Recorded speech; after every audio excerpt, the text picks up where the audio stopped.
こんにちは。ムックフローリングとウッドデッキ専門店エコロキアのまさきです。アシスタントの水谷です。今日は水谷さんに、また硬い木、メルバウという木を、メルバウ、メルバウですね、持っていただいてるんですけど、これをちょっとご紹介していきたいと思います。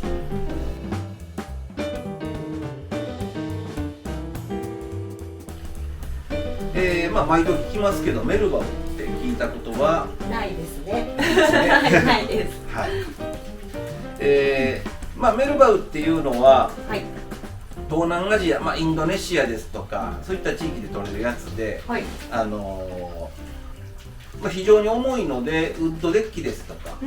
あとオーストラリアとかですとフローリングとか、日本でもうちの方で扱ってるので言ったらこのウッドデッキとフローリングと取り扱ってるんですけど、非常に頑丈な樹種で、ただあまり名前が知られてなくて。そうですね、メルバウってあんま聞いたことないですね。ないでしょうね。日本ではメルバウっていうのを漢字で書くと、太平洋の鉄の木、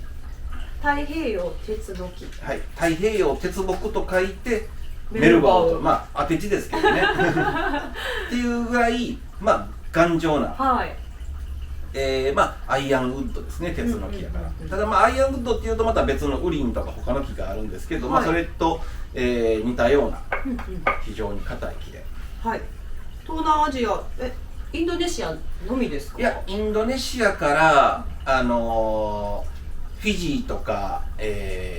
ュージーランドとか、あとオーストラリアとか、あっちの方にかけて、よく使われる木ですね。そうなんですね。で、実際丸太は、僕の身長よりも高いぐらいの、直径2メートルぐらいの丸太の木で、意外と低いですね。高さじゃなくて、高さはもっと高くて、丸太切った時の丸々の直径が2メートルぐらい。そういうことですね。そう、大きい木。だからこんな木切って大丈夫なんかなって思うような、そんな木です。じゃあ結構たくさん取れるわけではないです。たくさん取れてたんですけど、やっぱり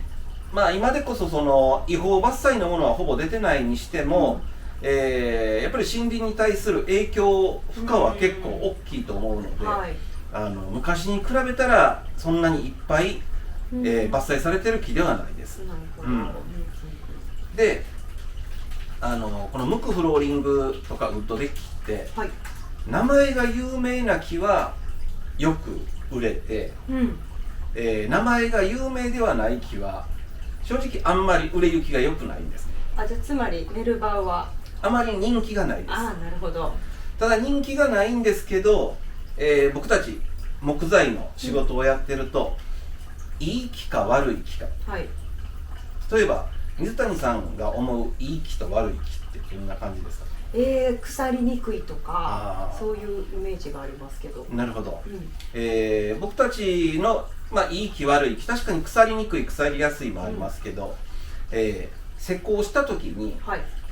ったり曲がったりねじれたりしない、いわゆる寸法の安定性が高い木っていうのがいい木なんですね。そういう点で言うとメルバウってすごく寸法の安定性のいい木です。あんまり反ったりしないです。で、温度変化にも強いですし、ただこうやって見ていただいての通り、あんまり木目がはっきりしない。そうですね。面白みはあまりないただね、これ今2つとも無塗装なんですけど、オイルを塗るとこう赤茶けた結構高級感がある、色調にはなるので、例えば飲食店、高級なレストランとかのフロアですとか、そういったところにも土足でガンガン使える木なので、結構おすすめです。で、ちょっと形状が特殊なんですけど、例えばこっちのムクフローリングの方、これ幅が150ミリ幅なんですね。普通のフローリングに比べると割と幅の広いものです。で、1枚もので割と値段的にもリーズナブルです。で、こっちのウッドデッキに関して言うとご覧のように裏にこういう溝の入ったタイプになってまして、はい、普通ウッドデッキって上からこうビスを打つんですけど、これは上からビスを打たないノンビス工法といって、こういうプラスチックのパーツを裏にパチンとはめて施工していくタイプなので、表面がビスの穴がないようにすごいスッキリ綺麗なんですね。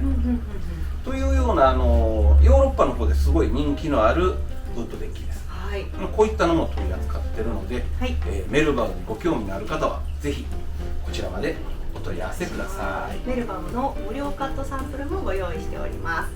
無垢フローリングやウッドデッキ、レジンテーブルなど天然木にご興味がございましたらぜひチャンネル登録よろしくお願いします。それじゃあまた。